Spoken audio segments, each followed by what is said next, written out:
விநாயகர் ஆவணி மாதம் வளர்பிறை சதுர்த்தி திதியில் அவதரித்தார். அதனால தான் ஆவணி மாதத்தில் வர வளர்பிறை சதுர்த்தி திதியை விநாயகர் சதுர்த்தியாக கொண்டாடுறோம்.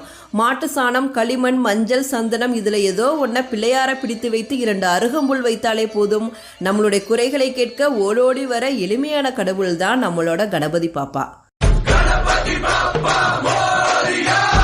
இந்த வருடம் சதுர்த்தி திதி வருகின்ற செப்டம்பர் 6ஆம் தேதி பிற்பகல் 3:01 தொடங்கி செப்டம்பர் 7ஆம் தேதி மாலை 5:37 வரைக்கும் இருக்கு.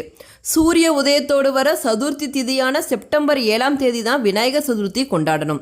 செப்டம்பர் 7ஆம் தேதி காலை 7:45 தொடங்கி 8:45 வரைக்கும் நல்ல நேரம் இருக்கு. செப்டம்பர் 7ஆம் தேதி 10:45 தொடங்கி 11:45 வரைக்கும் கௌரி நல்ல நேரம் இருக்கு.